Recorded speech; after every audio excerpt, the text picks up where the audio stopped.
सुबह के ठीक 11:15 पर शहर के सबसे आलीशान कार शोरूम इंपीरियल मोटर्स के बाहर एक बुजुर्ग आदमी धीरे धीरे चलता हुआ पहुंचा। सफेद कुर्ता पायजामा, कंधे पर पुराना कपड़े का झोला और आंखों में शांति। शोरूम की कांच की दीवारों के पीछे चमचमाती नई गाड़ियां रखी थी। BMW, होंडा, मर्सिडीज, सब कीमत करोड़ों में। जैसे ही बुजुर्ग अंदर गए, गार्ड ने तुरंत रास्ता रोक लिया। अरे बाबा, आप यहाँ कैसे आ गए? बाहर पार्किंग में बैठ जाए, अंदर सिर्फ ग्राहक आते हैं। बुजुर्ग ने मुस्कुराकर कहा, बेटा मैं ग्राहक ही तो हूँ, अंदर मैनेजर से मिलना है, एक कार देखनी है। गार्ड ने साथ खड़े दूसरे सिक्योरिटी से हंसते हुए कहा, सुना बाबा कार खरीदने आए हैं, कौन सी, साइकिल वाली? दोनों हंस पड़े। बुजुर्ग ने कुछ नहीं कहा, बस वहीं शांत मुस्कान रखी और बोले, बेटा तुम हंसे या रोए पर मैं अंदर जाऊंगा। तभी अंदर से एक तेज आवाज आई, क्या हंगामा मचा रखा है बाहर? आवाज थी कृतिका सिंह, शोरूम की सीनियर सेल्स एग्जीक्यूटिव। वो हाई हील, ब्लैक सूट और टैबलेट पकड़े हुए निकली। उन्होंने बुजुर्ग को सिर से पैर तक देखा और हल्का सा ताना मारा, बाबा ये शोरूम कार बेचता है, चाय नहीं, आपको शायद गलत जगह आना था। बुजुर्ग ने विनम्रता से कहा, नहीं बेटी, मैं सही जगह आया हूँ, मुझे यहाँ की सबसे महंगी कार देखनी है। कृतिका हंसी नहीं रोक पाए। ओह रियली, हमारे पास सबसे महंगी कार ऑनरेलिस X9 है, कीमत 3.5 करोड़। आप कैश में देंगे या चेक से? बुजुर्ग ने कहा, पेमेंट की चिंता मत करो, पहले कार दिखा दो। कृतिका ने अपने साथी विक्रम से कहा, जरा कार कवर हटा दो, हमारे VIP ग्राहक दर्शन करना चाहते हैं।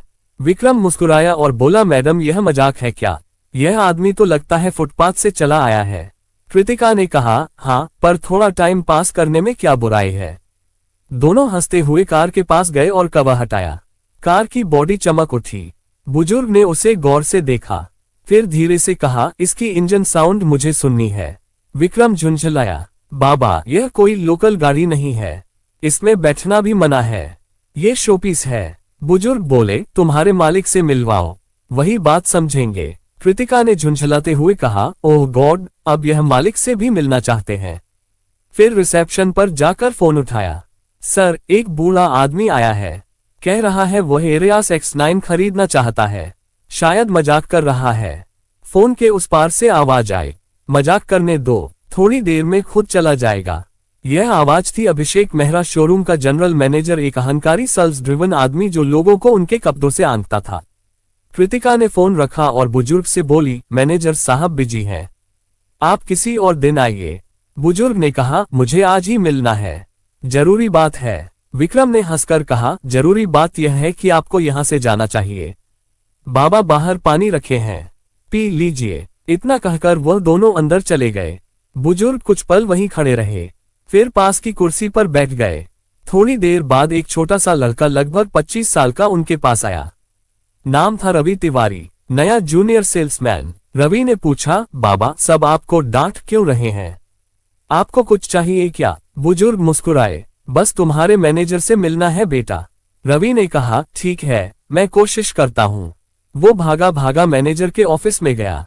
सर बाहर एक बुजुर्ग हैं, कहते हैं कार खरीदनी है, मैंने देखा वो गरीब लगते हैं, पर बाद में सच्चाई है।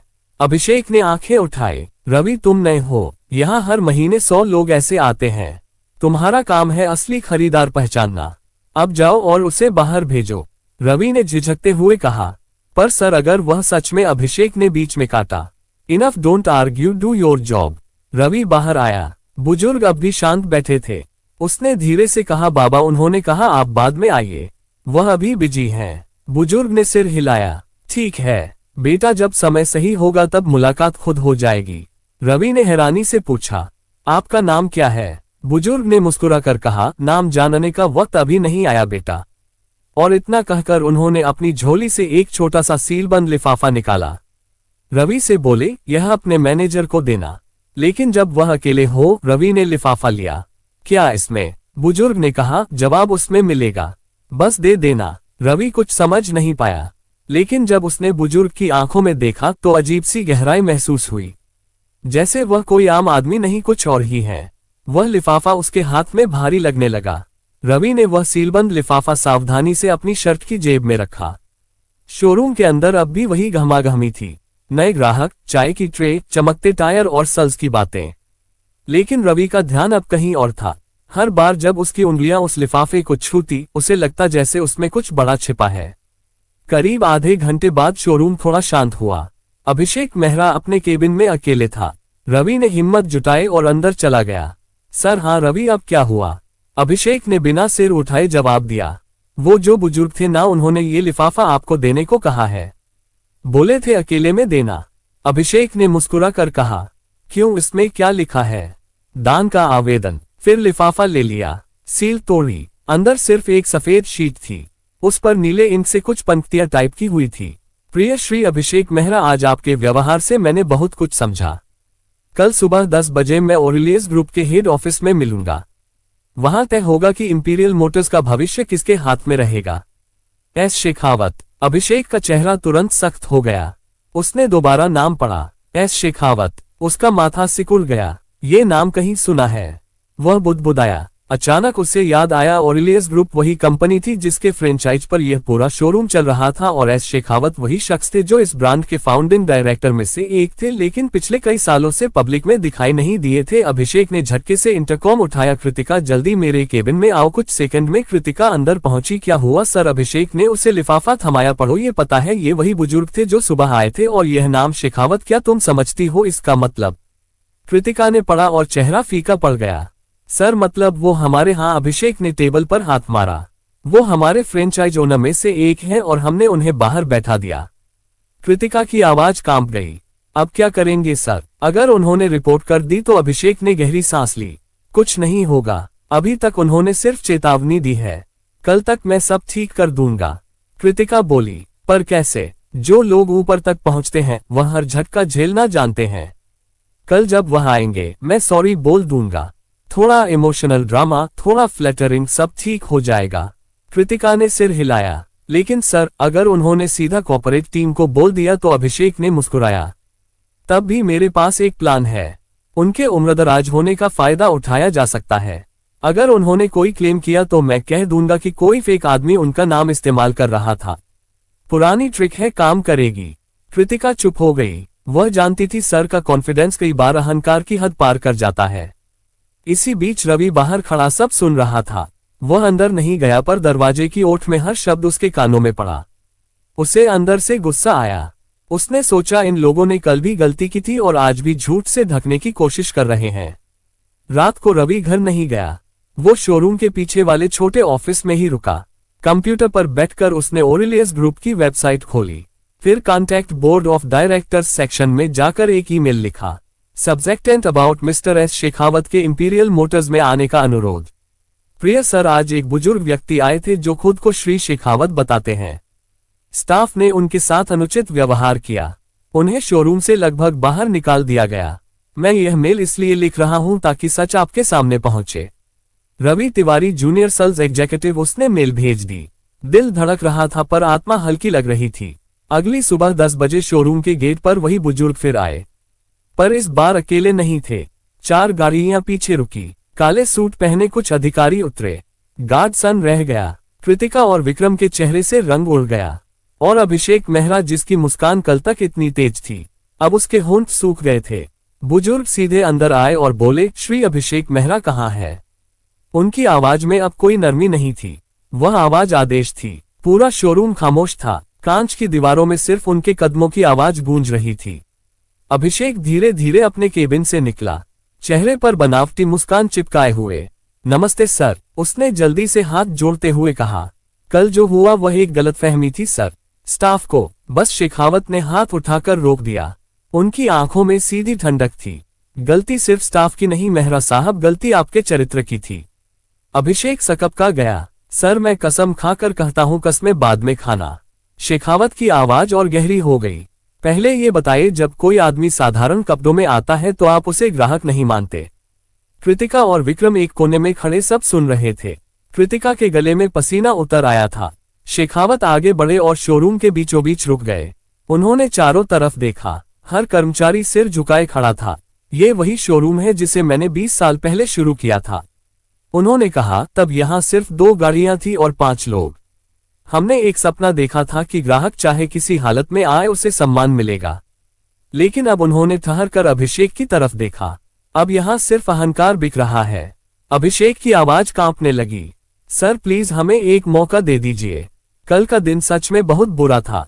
हाँ शेखावत बोले, लेकिन बुरे दिन इंसान को पहचानने का काम करते हैं और कल मैंने तुम्हें पहचान लिया। इसी बीच उनके साथ आए अधिकारी ने फाइल टेबल पर रखी। उसने कहा सर हमने कल की पूरी सीसीटीवी फुटेज देखी है, सब कुछ रिकॉर्ड में है। अभिषेक के चेहरे का रंग उड़ गया। कृतिका की सांस अटक गई। शेखावत बोले मैंने वीडियो देखा है, तुम लोग हंस रहे थे, ताने मार रहे थे और एक बुजुर्ग ग्राहक को बैठने तक नहीं दिया गया। क्या यह है तुम्हारा ब्रांड वैल्यू? अभिषेक ने सिर झुका लिया। सर मैं मानता हूं मुझसे गलती हुई, मैं नहीं। शेखावत ने बीच में काटा। अब गलती मानने का वक्त नहीं, अब जवाब देने का वक्त है। उन्होंने पीछे खड़े रवि की ओर इशारा किया। आओ बेटा। रवि चौंका, धीरे धीरे आगे बढ़ा। शेखावत ने मुस्कुराकर कहा यही है वह लड़का जिसने मुझे झूठ से नहीं सच से मिलवाया, जिसने मेरी बेइज्जती छिपाने की कोशिश नहीं की बल्कि मुझे सच्चाई बताई। पूरा स्टाफ स्तब्ध था। कृतिका फुसफुसाई, रवि ने मेल किया था। शेखावत ने अभिषेक की ओर देखा। जानते हो मेहरा, तुम्हारे शोरूम में सबसे निचले पद पर बैठा इंसान ही सबसे ऊंचा निकला। फिर उन्होंने फाइल खोली और बोले आज से इंपीरियल मोटर्स की मैनेजमेंट स्ट्रक्चर बदल दी जा रही है। अभिषेक मेहरा आप सस्पेंड किए जाते हैं तत्काल प्रभाव से। अभिषेक हक्का बक्का रह गया। सर प्लीज, मेरी फैमिली है, मेरा करियर तुम्हारा करियर नहीं खत्म हो रहा। शेखावत शांत स्वर में बोले बस अब तुम्हें असली काम समझना होगा। अब तुम अगले 6 महीने सर्विस सेक्शन में काम करोगे, गाड़ियों की धूल साफ करोगे, ग्राहकों की चाय लाओगे और सीखोगे कि असली इज्जत क्या होती है। शोरूम में सन्नाटा फैल गया। कृतिका की आंखों में आंसू थे।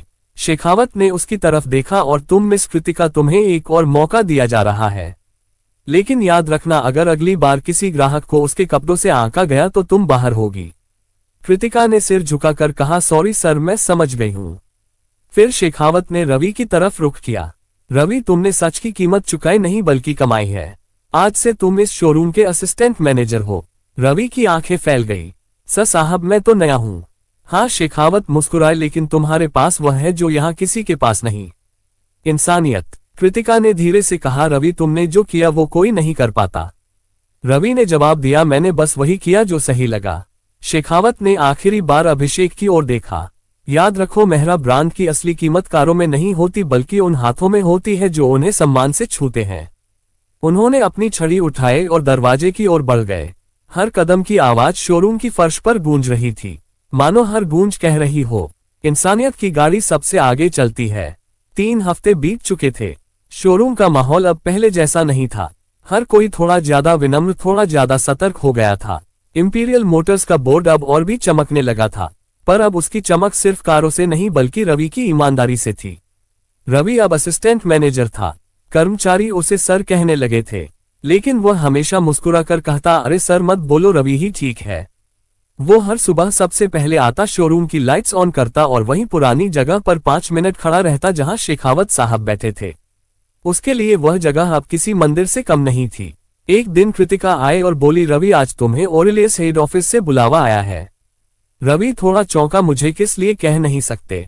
कृतिका बोली बस उन्होंने कहा है कि मिस्टर शेखावत खुद मिलना चाहते हैं। कांच की ऊंची बिल्डिंग जहां हर दरवाजा अपने आप खुलता था। रवि ने कभी इतना बड़ा ऑफिस नहीं देखा था। रिसेप्शनिस्ट ने कहा मिस्टर रवि तिवारी सर आपका इंतजार कर रहे हैं। वो अंदर गया। शेखावत साहब वहीं थे, सफेद कुर्ते में, लेकिन अब उनके सामने एक मोटी फाइल थी और कई चार्ट्स। आओ रवि, उन्होंने कहा कैसे हो? जी सर अच्छा हूँ, सब ठीक चल रहा है। पता है, शेखावत ने मुस्कुराकर कहा मुझे हर हफ्ते रिपोर्ट मिलती है और तुम्हारे नाम के आगे हमेशा एक ही शब्द लिखा होता है सच्चाई। रवि झेप गया, सर मैं बस अपना काम कर रहा हूँ। शेखावत ने कुर्सी से टेक लगाई। रवि तुम्हें एक बात बतानी है, मैंने फैसला किया है कि अब मैं धीरे धीरे रिटायर हो जाऊंगा। रवि चौंका, क्या? पर सर बिना आपके तो? शेखावत ने मुस्कुराकर कहा हर इंजन को एक दिन रुकना होता है बेटा, लेकिन जरूरी है कि गाड़ी चलते रहे। उन्होंने फाइल उसकी ओर बढ़ाई। यह मेरे ट्रस्ट की फाइल है, ऑनरेलियस फाउंडेशन। मैं चाहता हूं तुम इसमें डायरेक्टर इंचार्ज के तौर पर काम शुरू करो। रवि के होंठ सूख गए। सर लेकिन मैं तो एक सेल्समैन था। शेखावत ने कहा अब तुम एक मिसाल हो और कंपनी को मिसालें चाहिए, सिर्फ मैनेजर नहीं। रवि की आंखें नम हो गई। उसने बस इतना कहा मैं वादा करता हूं सर, कभी झूठ के आगे नहीं झुकूंगा। शेखावत ने सिर हिलाया। मुझे पता है, इसलिए तो तुम चुने गए हो। अभिषेक अब सर्विस सेक्शन में था। ग्राहकों की गाड़ियों पर डस्ट चला रहा था। कभी कभी दूसरे स्टाफ उसकी तरफ देखकर मुस्कुराते, पर वह अब कुछ नहीं कहता था। वह चुपचाप काम करता, हर गलती को सुधारने की कोशिश करता। एक दिन रवि सर्विस एरिया में गया। अभिषेक चौंका। किसी ने हफ्तों बाद उसे सर कहा था। मैं बस ये कहना चाहता था। रवि बोला कि मैं आपकी जगह नहीं ले रहा, मैं बस वही कर रहा हूं जो आपने मुझे सिखाया। काम में लगन रखो। अभिषेक ने उसकी तरफ देखा, आंखों में हल्की नमी थी। रवि, उस दिन अगर तुम सच न बोलते तो मैं कभी अपनी गलती नहीं देख पाता।